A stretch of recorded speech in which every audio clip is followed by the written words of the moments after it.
اللہ والوں کی زندگی بھی سمبولک ہوتی ہے اور ان کی موت بھی سمبولک ہوتی ہے۔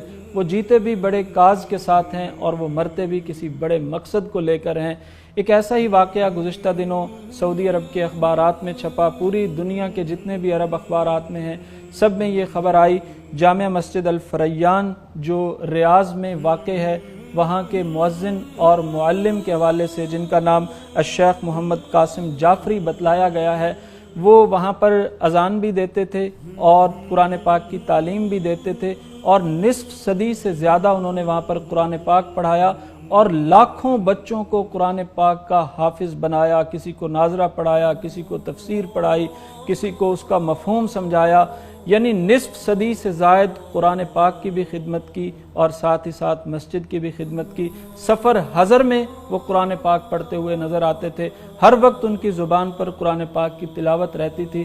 گزشتہ دنوں وہ بیمار ہوئے اور انہیں ہاسپٹل لے جایا گیا۔ سعودی عرب میں ان کا لقب تھا معلم القرآن، یعنی قرآن کی تعلیم دینے والے۔ 90 سال کی عمر میں جب یہ ہاسپٹل پہنچے، چند روز ہاسپٹل میں رہے اور وہاں کے ڈاکٹرز نے کہا کہ ہمارے تئیں ان کی زندگی پوری ہو گئی ہے۔ اہل خانہ انہیں گھر لے آئے۔ گھر لے آنے کے بعد اہل خانہ نے کچھ نوٹ کیا کہ نیم بے ہوشی کی حالت میں وہ کچھ پڑھتے رہتے ہیں۔ جب انہیں ہوش آتی ہے تو وہ صرف اتنا کہتے ہیں کہ مجھے وضو کرا دیا جائے۔ انہیں وضو کرا دیا جاتا ہے اور اس کے بعد یا تیمم کرا دیا جاتا ہے۔ تو جب بھی جس نماز کا وقت ہوتا، فجر، ظہر، عصر، مغرب، عشاء، ایون تہجد کا وقت بھی ہوتا، تو ہم دیکھتے کہ ان کے لب ہلنے لگ جاتے۔ وہ اللہ اکبر کہتے، وہ سمیع اللہ لمن حمدہ کہتے، وہ سبحان ربی العظیم کہتے، وہ سبحان ربی الاعلیٰ کہتے، وہ الحمدللہ پڑھتے، وہ قل هو اللہ احد پڑھتے۔ یعنی جو ہی نماز کا وقت ہوتا، اللہ تعالیٰ کی طرف سے ہی انہیں جو ہے وہ کوئی ایسا الہام ہوتا یا کوئی ایسی چیز ان کے دل پر یا ان کے کانوں تک پہنچتی، وہ لیٹے لیٹے نیم بے ہوشی کی حالت میں قرآن پاک پڑھنے شروع کر دیتے، نماز پڑھنا شروع کر دیتے۔ ایک ویڈیو ان کے کسی رشتہ دار نے اپلوڈ کی، پوری دنیا تک پہنچی، ہم نے سنی، ہم تک آئی، اور میں آپ کو دکھانا چاہتا ہوں کہ دیکھیے کہ اللہ والوں کی زندگی کیسے ہوتی ہے۔ ان کی موت سے چند لمحے پہلے کی یہ ویڈیو ہے، لیکن وہ نماز سے غافل نہیں ہے۔ ملاحظہ فرمائیے۔ سمع اللہ لمن حمده ولك الحمد اللہ اکبر سبحان ربی العظیم سبحان ربی العظیم سبحان ربی العظیم اللہ اکبر الحمد رب العالمین الرحمن الرحیم مالک یوم الدین الصراط المستقیم صراط والله عليهم ولا الضالين آمين بسم الله الرحمن الرحيم قل هو الله أحد الله الصمد لم يلد ولم يولد الله أكبر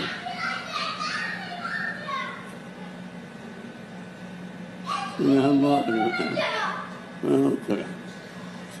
زندگی کا جو سفر ہوتا ہے نا، آخری لمحہ اس کا فیصلہ کرتا ہے کہ آپ نے سفر کیسا طے کیا ہے اور آپ کی زندگی کے مقاصد کیا تھے، اور آپ کس طرح سے زندگی کے میدان میں کیا کیا عمل کر کے آئے ہیں، وہ سب انسان کے سامنے آ جاتا ہے۔ اور رسالت مآب صلی اللہ علیہ وسلم کی وہ حدیث بھی کہ انما الاعمال بالخواتیم، جو زندگی کے آخری لمحے ہوتے ہیں، جب سانس کی ڈور ٹوٹ رہی ہوتی ہے، اس وقت کی جو آدمی کی کیفیت ہوتی ہے وہ بتلا رہی ہوتی ہے کہ سارا سفر کتنا تھا، کیسا تھا اور کیا کر کے آیا ہے۔ وہ کسی نے کہہ بھی رکھا ہے نا کہ نزا کی آخری ہچکی کو ذرا غور سے سن، زندگی بھر کا خلاصہ اسی آواز میں ہے۔ اور ان شیخ کی وفات پر ایک عربی اسکالر نے لکھا کہ تلک النجوم المضیئہ، یہ ہیں وہ روشن ستارے، اذا غابت غابت معہما اطمینان القلب، جب یہ ستارے غائب ہو جاتے ہیں تو دلوں کا سکون بھی اٹھ جاتا ہے۔ ہم نے ان سے پڑھا، ہم نے ان سے سیکھا، ہم ان سے قرآن پاک پڑھتے تھے، ان کی اذانیں سنتے تھے، آج یہ اللہ تعالیٰ کے پاس چلے گئے ہیں تو یوں لگتا ہے جیسے ہمارے دلوں کا قرار بھی اٹھ گیا ہے۔